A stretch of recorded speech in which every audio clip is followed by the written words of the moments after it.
With NXT going head to head with Dynamite this week. What kind of show could they put on? Plus, we cover Rampage. Let's go.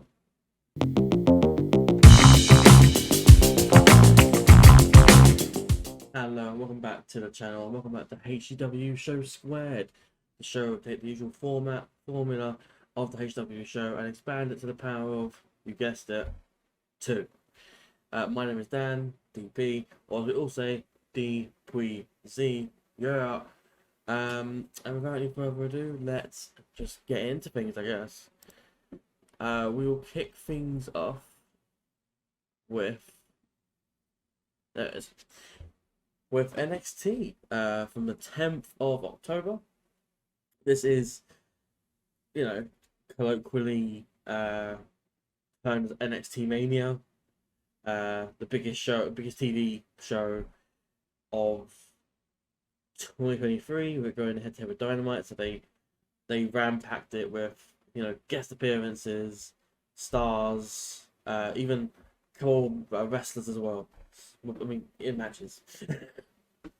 But anyway, we kick things off with Cody Rhodes, and he wants to do something. The fact that there's a women's breakout tournament going on, but there's no men's tournament. But not anymore. He announced that there will be one coming up soon. The Dusty Rhodes Tag Classic. The one that makes the most sense probably for him to announce. But also, Shawn Michaels has made him guest GM for the day. So he'll make some matches that are already predetermined. Anyway, here comes Ilya Dragunov to welcome Cody to NXT. He appreciates Cody and what he's bringing to the people. He doesn't get much time now before Judgment Day interfere. Here comes Dominic and Rhea. Dominic says people are here to see him, and Ilya denies this, claims that his father used to work in a prison, so he knows how to turn barking dogs into little puppies. Dominic then issues a challenge for the NXT title tonight. Cody interjects, asking if Dominic is avoiding putting the North American title on the line. Ilya is ready to smash Dominic anyway, so it doesn't matter. Cody's happy to make this match happen and makes it official. But there probably should be a ref. But it's not Cody. It's the man that inspired Deep Weezy. It's LA Knight. And the crowd go crazy for his name being mentioned as well for this match. But we move on to the first match of the night between Roxanne Perez and Asuka. Asuka wins with the Buzzsaw Asuka kick. I think that's what it's called. 3 stars I rated this. Good match. It didn't really have enough time to get going. It was only about 6 minutes, which is insane for an Asuka match, really. Asuka was an unstoppable beast in NXT, so you could have easily gotten a 15-20 minute match out of this to show, not only that Roxanne could hang with someone like Asuka, but also to just reaffirm that Asuka is this beast. But yeah, it was just too short for my liking. That's why I rated it 3 stars, not any higher.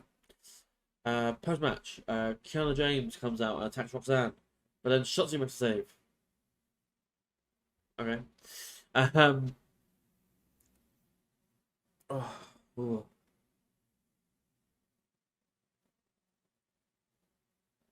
Sorry, I'm feeling a bit sleepy. Sorry. Wake up! It's fight night! Oh. Jesus, that worked. So we have this is Pub Rules. Tyler Bate and the Brawling Brutes, which is Butch and Ridge Holland taking on Gallus. Joe Coffey, Mark Coffey, and Wolfgang. Tyler and the Brutes win with a triple powerbomb through a table on Joe Coffey. I rated this 3 3/4 stars. I enjoyed it a fair bit. It was a fun no DQ rules match that wasn't really afraid to be a little silly with the weapons used and how they were used, which I can always respect. It was exactly what was advertised on the tin. And honestly, it could well be match of the night. But we'll see how Braun and Carmelo goes later on. We're going to interview now with Lyra Valkyria. Lyra's going to talk about Becky Lynch for a bit, but she's cut off by Tegan Knox. Tegan says that she's so close to beating Becky that Lyra's shot at Halloween Havoc is going to have to wait. Lyra's not happy as whatsoever, and says that no one will stop her from getting her shot. I suspect that we're going to be getting a little bit of Tegan interference at Halloween Havoc. But here comes John Cena. What does he want to talk about? he talks about being here in NXT. He recaps what they've already seen tonight, and he thanks the fans for doing what they do and allowed him a chance to be here. He jumped at the opportunity to be here with Carmelo because Carmelo also believes in hustle, loyalty, and respect. Like Cena. His talk of Carmelo though brings out Bron Breakker. Bron says that people came here to see him, not Cena. Cena says it's clear that the business runs in Bron's blood, but then Bron also clearly lacks respect. Cena calls this a teaching moment and offers Braun a handshake. Bron teases going for it and then drops Cena with a punch. But Cena does avoid a spear and it's an AA, which Bron slips out of. That ends that. We're backstage now with Cody. Cody runs it into the family backstage to Tony D'Angelo and Chandler Lorenzo Stacks. The family have no challengers and they want a challenger. Cody suggests a battle royal for next week called the Bada Bing Bada Boom Battle Royal. There'll be 10 teams. The last 2 remaining will have a tag match, and the winner of that tag match will be the ones to challenge the family for the titles at Halloween Havoc. As a side note, I did note Dijak was seen walking in the background. I don't know if that was relevant to this or something, but knowing how Triple H works, it probably is related in some way. So Dijak going to be over the title soon. We get an interview now with Baron Corbin. Baron says that he thinks Ilya is avoiding facing Baron by taking on challenges that matches that Ilya knows he can win. He does continue, but then LA Knight's music cuts him off. So it's time for the NXT Championship match. We have Dominic Mysterio against Ilya Dragunov for champion. Ilya wins and retains with a Torpedo Moscow. 3 stars I rated this. I don't know why they insist to do the Dominic Ilya agenda. It's clear Dominic is not on the same level as Ilya, and the match clearly highlighted that.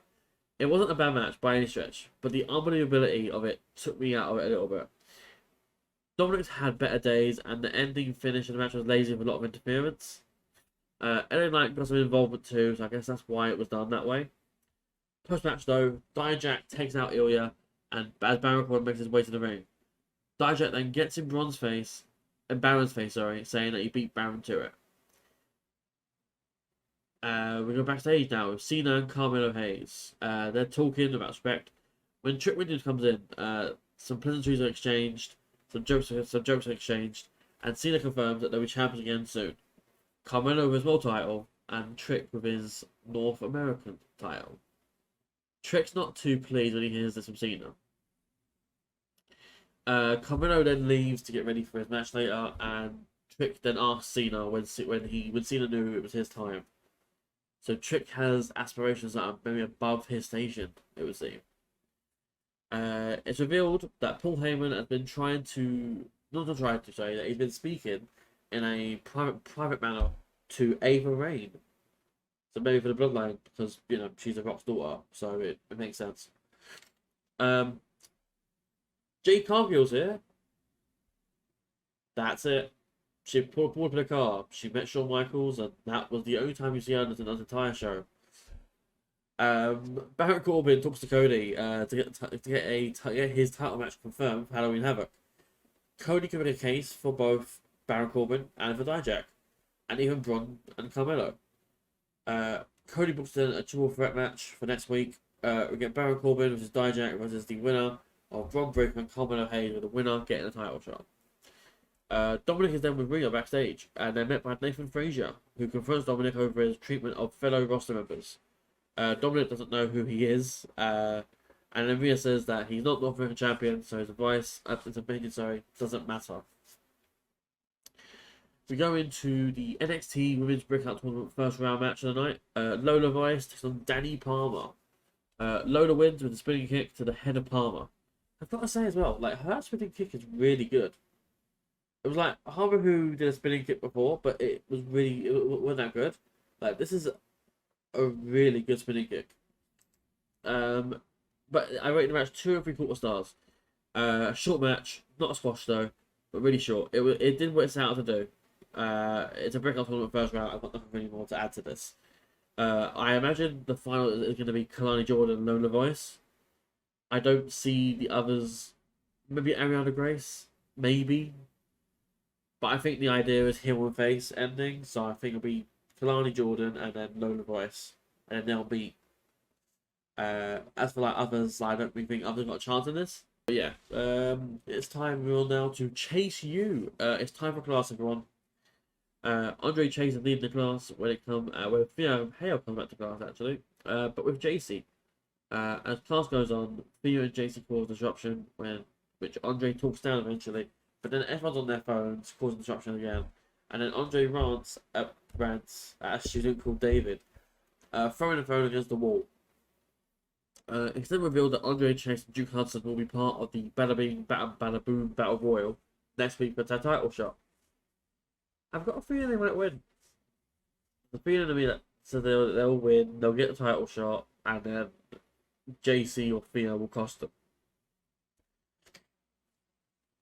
We go backstage again. Paul Heyman is hyping up Bron Breakker. But Bron doesn't really seem to care about this. He has a match to win. Heyman seems pleased though with how Bron is and gets his phone and says, "Call Roman Reigns." So maybe Bron's going to be involved in the bloodline too. But we get a vignette now. We get the TV Watcher thing happening. And it's confirmed this week that it actually is Brian Pillman Jr. Pillman Jr. speaks about how people have fond memories of his dad, but that he doesn't. He lost his dad when he was 4 years old, and he didn't even want to be a wrestler. He got a college degree, but wrestling's in his blood, and he couldn't escape it. He won't be using the name Pillman, as he'll be using the name of the man who really raised him, King. I don't know which King, but Pillman Jr. really doesn't look like his dad. Like, beyond the hair, like, he looks like Brian Pillman. It's ridiculous. Backstage, Asuka is greeting several women on the roster when Tiffany Stratton comes in, cutting off Fallon Henley. Tiffany talks bad about Fallon and people like her. Moving on.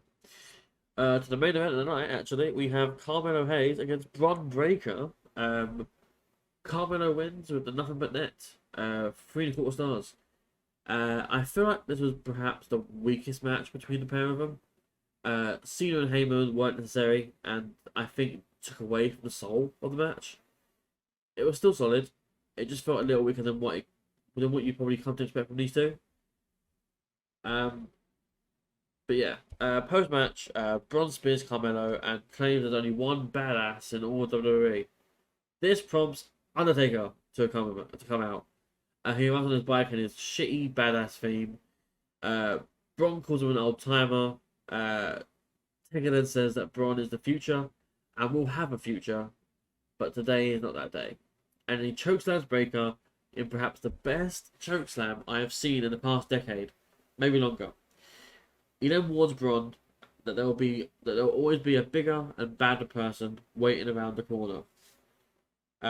Taker then helps up Carmelo, embraces Carmelo, and then they celebrate together, and that ends out the show.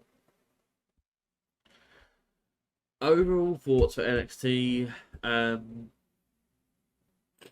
It was a good show. It wasn't a standout. I think this show was hindered by the fact that there were so many guest appearances, other stars, whatever, that it became less NXT and more, I don't know, like a reunion tour sort of thing. It felt really weird. Like, obviously the fans loved it and stuff, and people will love it online and stuff, but for me, it didn't really hit the spot, if that makes sense. It was just kind of there, like, good matches all around really, but I don't know. I think having the hype around people like John Cena coming in, people like Undertaker coming in, people like Asuka, Paul Heyman, Cody, LA Knight, like it takes away from everything else because NXT is meant to be its own thing, which you can't really do if you have others coming in.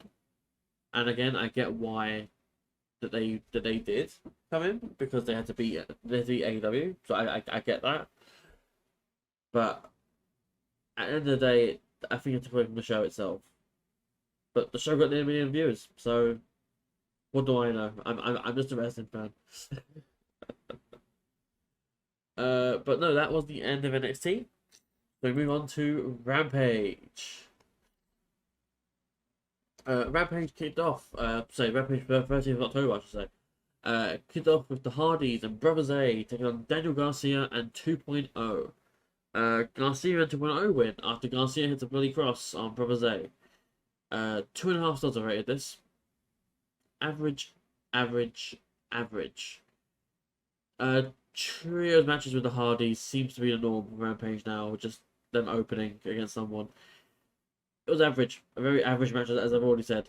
The main story was at 2.0, and specifically Menard. I'm not happy with Garcia's tendencies to dance, as it's not necessary. But, if we follow on from that with an interview with the former JAS, Menard can't stand the dancing that Garcia does. Parker then says that maybe Menard needs to calm down. Hager gets involved and says that everything here needs to be squashed. Menard then gets angry and tells F1 to squash it, including Renee. Okay. Move on now to Jay Lethal and Trent Beretta. Jay wins with a lethal injection. 3 stars I rated this. It was a solid match. Nothing to really exclaim about, but Lethal and Beretta continue to prove that they're both solid workers and can have a solid match.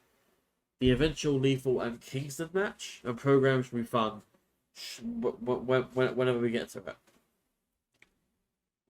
We get a vignette now. Ortiz is talking smack about Mike Santana when Mike Santana turns up. They exchange barbs with each other, the main crux being that neither of them really talk to each other during their times off. They're doing a good job of making it seem like there's real heat between these two, and the match coming up, when it happens, shouldn't be wasted on a Rampage, in my opinion. I've got a feeling it'll be a main event Rampage sort of thing, but it shouldn't be on Rampage, in all honesty. It really shouldn't. Move on now to in-ring action with Emi Sakura taking on Sky Blue. Sky Blue wins with the code Blue. I rated 3.25 stars. It was fun. It was the kind of match Sky needed with a veteran while not losing her nerve. She's also not smiling as much as she used to, so I wonder if there's something to that. Maybe a heel turn in Sky's near future, or maybe she's just being more serious now. Who knows? There's not a real way of knowing until we get there. But speaking of getting there, we are at the main event. Still no Mark Henry. I don't know what he's doing though. We have the Gates of Agony, Bishop Khan and Toa Leona taking on the Blackpool Combat Club, Claudio Castagnoli and Wheeler Yuta. The BCC win with the fastball special. I rated this 3 stars. This was a solid showcase for the Gates of Agony, while also allowing Yuta to do most of the work for the BCC in this match.